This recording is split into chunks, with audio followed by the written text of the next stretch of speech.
তারানাথ তান্ত্রিক, যার আনুমানিক বয়স 52। ঘরের এক কোণে একটা ছোট কাঠের চৌকির ওপর পদ্মাসনে বসে আছেন।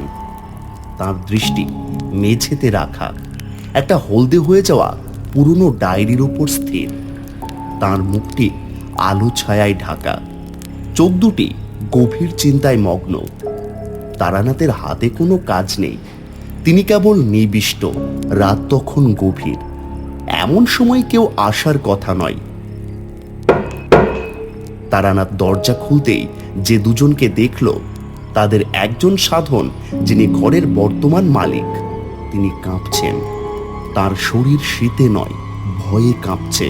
তার পাশে দাঁড়ানো বন্ধু রতন, যার চোখে মুখে চাপা অবিশ্বাস আর বিরক্তি।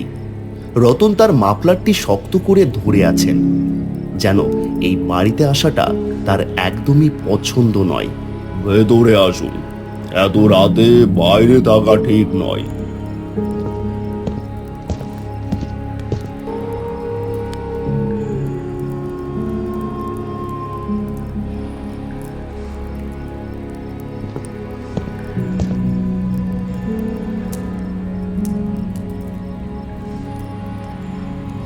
তান্ত্রিক মশাই, আমি আর পারছি না।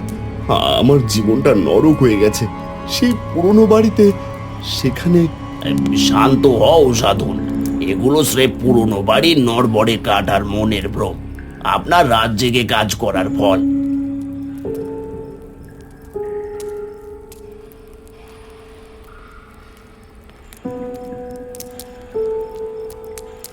গতকাল রাতে উপদ্রব থামার পর আমি ছাদে যাই।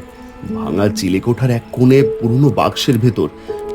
এটা পাওয়ার পর থেকেই মনে হচ্ছে আমি যেন কারো কথা শুনতে পাচ্ছি।